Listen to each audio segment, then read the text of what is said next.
جێ دڵخۆشیە ku dibînîn her rojê li cihekê Kurdistanê berê binavê projeyekê tête danan yanî ji projek tête cîbecêkirin.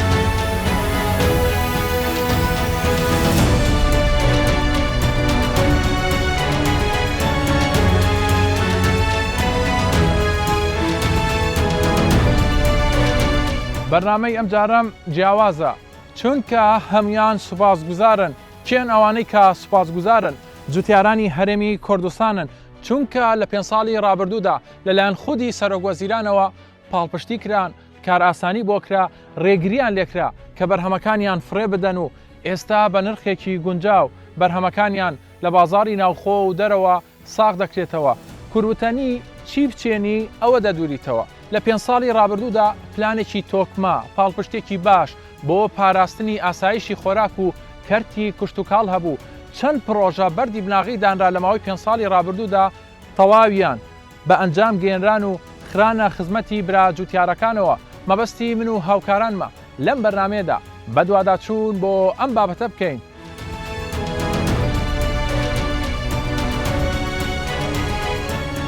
پرۆژەکانی حکومەت زۆرن تایبەت بە پاراستنی ئاسایشی خۆراک و کەرتی کشتتوکاڵ بەشێکی زۆر لەم پرۆژانە هەر لە تەمەنی کابینەی نوێمدا بەردی بناغەیان دانرا و تەواوی شکران بە تایبەتیش سایلۆکان کە لە بەشێکی زۆر لە پارێزگاکانی هەرێمی کوردستان بە شێوازێکی ستاندارد و مۆدێرن دروست کراون. جێ دڵخۆشیە ku dibînîn her rojê li cihekê Kurdistanê berê binavê projeyekê tête danan yanî ji projek tête cîbecêkirin û pêşkeftin li Kurdistanê ya berdewam e. Ez jî xweşxalim careka dîtêm ev devera akirê û berderej welqeza akirê bû danana berê binavê projeyekê giring ku projê bazarê hevçerxê fêqê û elwê ye. Çaksaziya kiştûkalî li Kurdistanê ya dest pê kirî. Ev destpêk e. Hêşta zor pêngavê mayî bû hendê em pê çêbîn kertê kiştûkalî li Kurdistanê gehînîne astekê standardê cîhanî ku nebtinê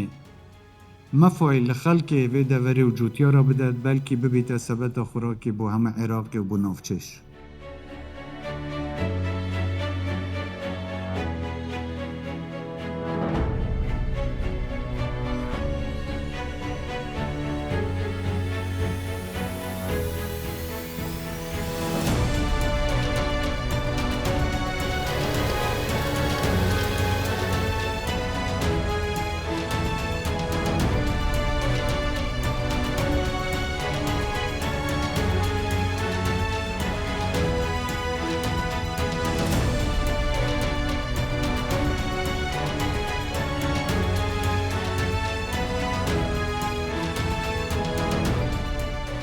دروستکردنی سایلۆکان لە تەمەنی کابینەی نوێمدا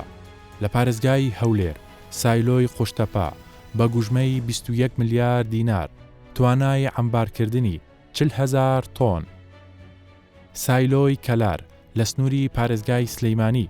بە گوژمەی 20 ملیار دینار توانای عەمبارکردن 40,000 تۆن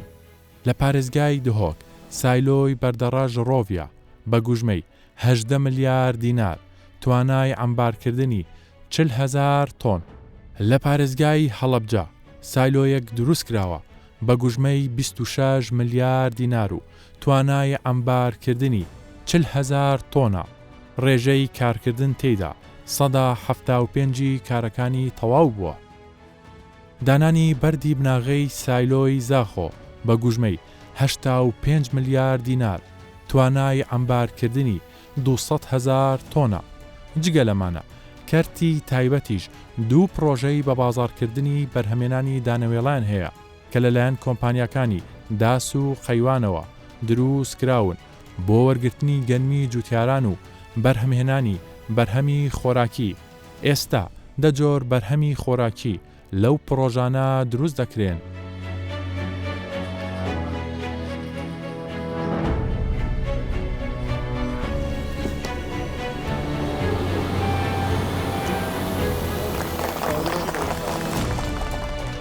خوشحاڵم کە بیستم ئەم کۆگایە دەتوانێت 40,000 تان گەنم و دانەوێڵای جوتیارانی دەشتی هەولێر و منتقەی قوشتەپە وەربگرێت کە ئەمە بێگومان بەشێکی ترە لەو هەوڵانەی حکوومەت بۆ ساختکردنەوەی بەرهەمی جوتیاران لە سەراستی هەموو کوردستان. زۆر پێی خوشحاڵم کە لە هەموو شار و شارشکەکانی کوردستان لە هەموو ناوچەکان ئێستا کۆگای وەرگرتنەوەی گەنم و دانەوێڵە هەیە. ئەمەش لە بەرنامەی حکوومەتدا کە کشت و کاڵ وەکو بنەمایەک بۆ پێشخستنی ئابووری کوردستان لە بەرنامەی ئێمەدا بووە خەریکە بەرهەمەکانی دەبینین و لە هەموو شێ گرنگترەوەیە کە جوتیار خۆی دڵنیا بێت لەوەی کە بەرهەمەکەی بە خەسار ناچێت و خەمی ساختکردنەوەی بەرهەمەکەی نەبێت.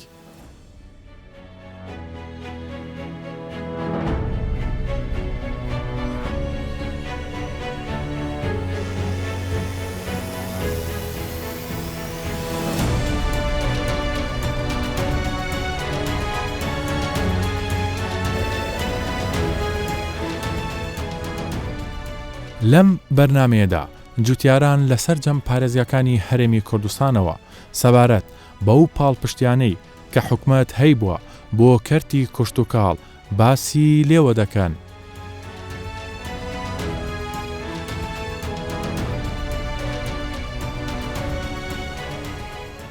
وەکو برن زراعەت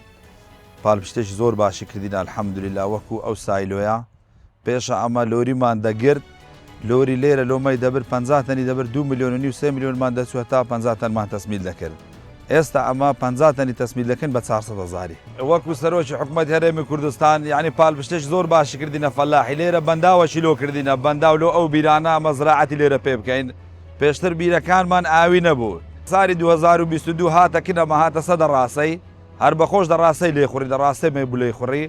بەنداوی لۆ کردینە ئەو بەنداوە تقریبان 100 لەو بیرەکان فەرقی کردیاوە. زۆر سوپاسی دەکەین لەو ماندبوونی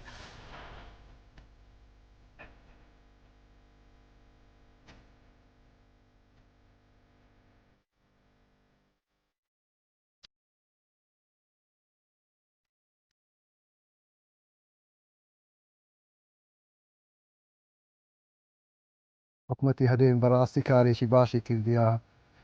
دڵخۆشی جوتیاران نەکو هەر جوتیاران هەر هەموو خەرشی کردیا. سپاسی برا گەورەشەکەم بەڕاستی برا گەورە خەم خۆرێ ئەو تشانە نەک هەر برێم وەلا جوتیانە هەر هەموویە زۆریش تەرجیعی هەموو جوتیاران دەکا لۆ بەرهەمی ناوە خۆی ینی نەکوی هەر لۆ خۆمان هەر دەیوێیان برێن هەتا لۆ دەرێش بڕۆ. سپاسی جەنابی سەرۆک وەزیران دەکەم بەڕاستی خەم خۆرە. سوپاسی حکوومەتیش دەکەم بەڕاستی دەبی ئەمەش هەموو لایەک بە هەموو لایەشیش پژگیری جەنابی سەرۆک بکەین ئەگەر ئەمە هەموو لایەشیش هاوکاری نەبین بەڕاستی عنی ئەوش نابی.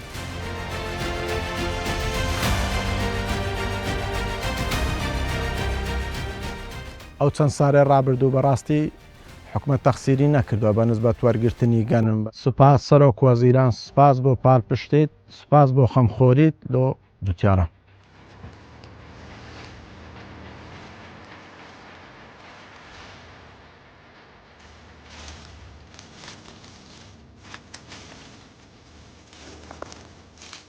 ئەمە ئەرزمان و چەند ساڵە هەر جوتیارین و جوتیار بووین و هەتا شتی شاتوێت بۆ زراعی هەڵەبجە و خورماڵ هاوکاریان کردوین تەلەفۆنیان بۆ کردتان وەرن وەرگرن بەیتیان پێیاوین هاوکاری ئەرەوەڵا هەموو هاوکاریەکان کردوین. زۆر سپاسی سەرۆکی حکوومەتی کوردستانەکەین کە هاوکاری جوتیارانەکە هەتا لە توانایە بێ هاوکاری کردووە و هاوکاری کردوین و باخەکانمان هەناردەکراون و بەرهەمەکەی و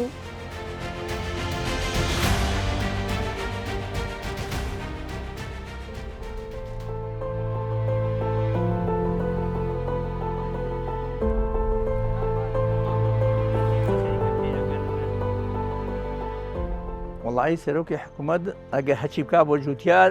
باشە چونکە ئەم وڵاتی ئێمە وڵاتێکی زەراعیە خاکێکی باشمان هەیە بە تایبەت ئەم شارە زورە زۆر باشە زۆر بۆ گەنم بۆ هەنار ینی بە تایبەت خوای گەورە دروستی کردووە بۆ گەنم و بۆ هەنار زۆر چاکە کە ئەویش هاوکاری فەلاحەکان بکە ینی باشترە. ئیمساڵ ماشەڵڵا شارە زوور هیچ مشکلەیەکی نەبوو، هەناری باشی هەیە و گەرمی چاکی بوو، ینی وڵاتێکی زۆر زەراعی باشە ئەم شارە زووری ئێمە. سەرۆکی حکوومەت لەخوا بەزیاد بێ پایەدار بێ و باشە ئیشی زۆر ئیشی کردووە بۆ حالیان بۆ هەڵەبجە زۆر شتی کردووە. ئیشەڵڵا تەواو بن ینی زۆر باشە و ئینشاءڵڵا شتی تریش بە دوایەوە بێ. ئێمە بەرنامەمان زۆرە بۆی بزانین چۆن یارمەتی جوتیار بدەین، هەم لە ڕووی زانستیشەوە لە دەکرێت بە کولفەیەکی کەمتر بەرهەمێکی زیاتر و بە جۆری باشتر بەرهەم بێت. جا لەسەر هەموو ئەو شتانە ئینشەڵڵا کار دەکەین. هەر خۆشم حەزم دەکرد بێم پێشمان بکرێت دەیکەی و لەگەڵ خەڵکێکی پسپۆریش قسەمان کردووە لە دەرێش کە ئەوان بێن چۆن یارمەتی جوتیاری ئێمە بدەن چۆن بەروبوونیان زیاد بکەن.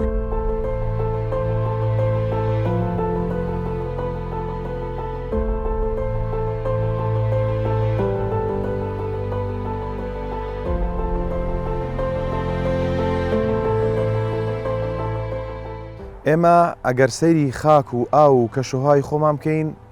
یعنی لەوە تێدەگەین کە وڵاتی ئێمە باشترین وڵاتە بۆ کشتتوکاڵکردن. ئێمە 4 وەرزمان هەیە، هەر 4 وەرزەکە لە کاتی خۆی دێت، زستانی زۆر ساردە و هاوینی زۆر گەرمە و بەهار و پاویزیشی ماوەکەی درێژە، یعنی 4 وەرزی زۆر ڕێک و پێکمان هەیە. جگەلەوە ئێمە خاکێکی زۆر بەپیت و باشمان هەیە، دوای ئەوەش ئێمە ئاوێکی سازگارمان هەیە، یعنی ئەگە سەیری وڵاتە خەلیجەکان بکەین ئاویان هەمووی سوێرە. ئێمە دەتوانین بڵێین بەتایبەت لەو 4 ساڵەی ڕابردوو هەنگاوێکی زۆر باش نراوە بۆ کشتتوکاڵ،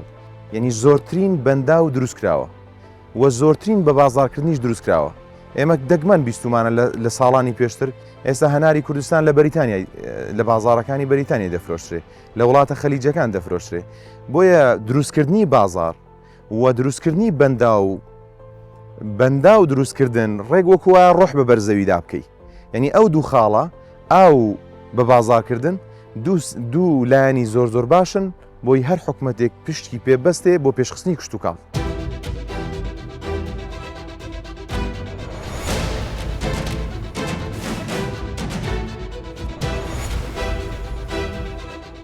دروستکردنی کۆگای سارکەرەوە لە هەرێمی کوردستاندا لە تەمەنی کابینەی نوێمدا 101 کۆگای ساردکەرەوە دروست کراوە. کۆی گشتی ژمارەی کۆگا ساردکەرەوەکان لە هەرێمی کوردستاندا 362 کۆگایە. ئێستا 100 کۆگا لە ژێر دروستکردندایە.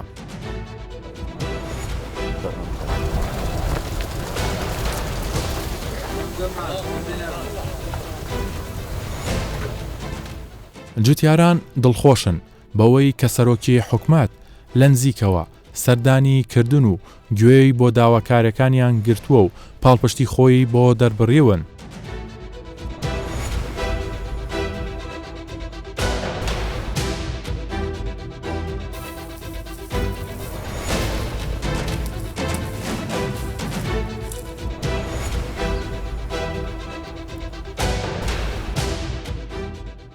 زۆر سپاسی سەرۆک حکومەت مەسعود بارزانانی دەکەین کە پارێکە مانگی 6 کالەکن بە خۆیاتە 100 شۆل و تەمەشای کرد و کە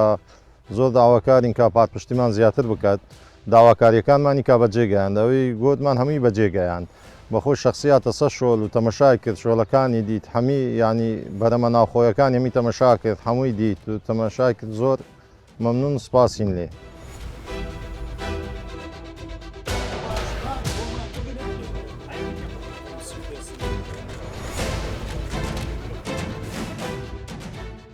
حکومەتە کوردستانی هەموو گۆڤێ هۆریمە کردی بە هەموو شکلێکێ، یعنی بەری 4-5 ساڵە من 5 دونم 6 دونەمێت عردتکردن ئیلۆ 100 دونەمەوە مەسەلەن ئەوڕوو کە ئەس پتر 1000 دونەمێت عردە ئەزیت کەمە بتۆتە پۆ ئەvە شد یۆرە حکومەتە کوردستانی هۆریمە کردی ماهەکە هۆریمە نەگرت بۆ ئەvە من 5 دونەمەوە 100 دونەمەوە ئەس نەتگەشمە 1500 دونەمەوە هەیڤۆ 6 هەتۆ هەیڤۆ 15 يعني بس احكي منطقي ما شاء الله سبيدي ساعات شور بينجي سبيدي بي عالم اخر الاوقورة حسابك يعني فيجو في مش شخصي خو من دفتریشو هەیە مەوجود کۆمپیوتەری من تقریبا 11,000 حتى 12,000 عامل يشول كري الافصل الفم وسمي دو بسنك من 11 حتى 12,000 عامل يشول كري اجا اف كو حكمت هوري مبقت هوري مبتني نوكت هوري منطقي خريد كت نوف كوري خري يعني عامله سيوريا خدوني بونزينيا خدوني جوزيا خدوني برودونا اما ممنوني حكمتنا همو في هوري كورن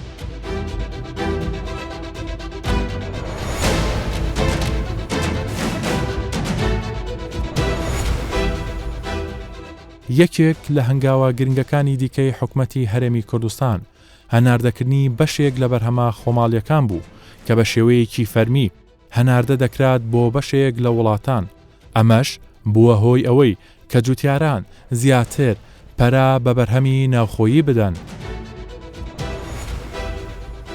هەر وڵاتێک تایبەتمەندی هەیە بەوەی کە ئەم جۆرە بەرهەمەی هەیە کە تایبەتمەندە بەم وڵاتە بە هەنگوینیش ببێ بە بەرهەمی نایاوی کوردستان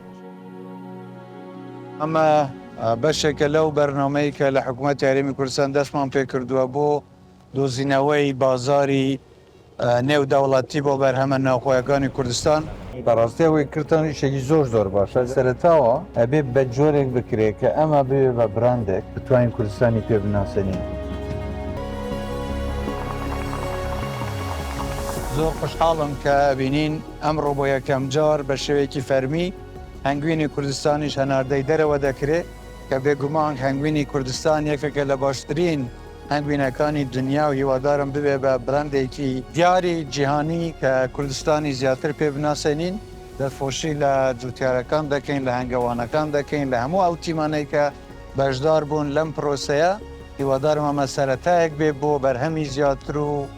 جۆری زیاتریش و بتوانین بەم جۆرە بازاری هەموو دنیا بۆ کوردستان بکەینەوە و ئینشاءالله کوردستان بەرەو هەنگاوێکی پێشکەوتووتر ببین دەستخۆشی لە هەمووتان دەکەم پیرۆزە ئینشاءالله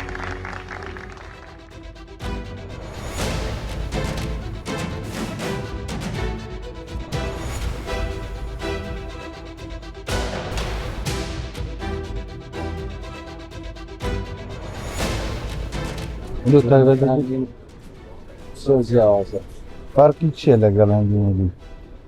فەرقەکەیەوە ناسەکە شافراوی و دوورە لە ئاوەدانی شەک ڕشتی تێدانیوە نە هیچ تێدا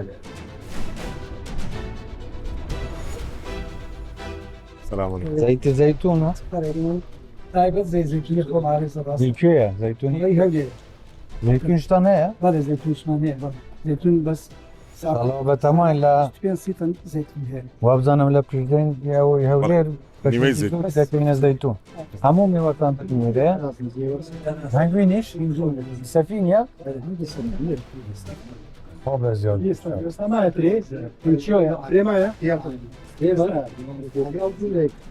هەدیەوە نارانەی کێ ماشاءالله سەرکەوتوو بووین ئینشاءالله زۆر هەریرەیە جوتیان دەکۆنەوە بێژمانە دەنوازگرن دۆدەرێش دەنێرن خەریتە درێ جوان بەردەوام تەنێرن ئینشاءالله سەرکەوتوو دەکەن ئینشاءالله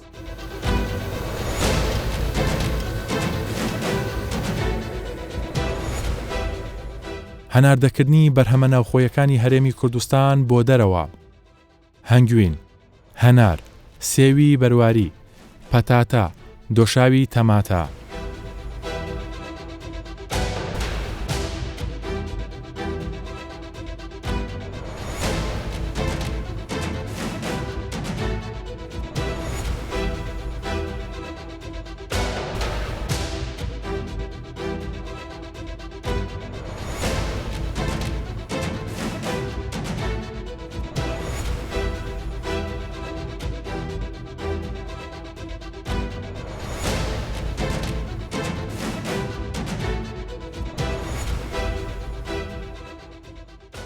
هەنگاوەکان و پاڵپشتەکانی حکومەتی هەرێمی کوردستان بۆ کەرتی کوشت و کاڵ و پاراستنی ئاسایشی خۆراک بەردەوامە ئایندەیەکی گەش چاوەڕێی ئەم وڵاتە دەکا چونکە کۆمەڵێ پرۆژەی گرنگ و استراتیژی تر هەن کە دەخرێنە خزمەتی ئەم کەرتانەوە لە ئایندەدا هەرێمی کوردستان بە تەواوەتی دەباتە قۆناغێکی نوێوە.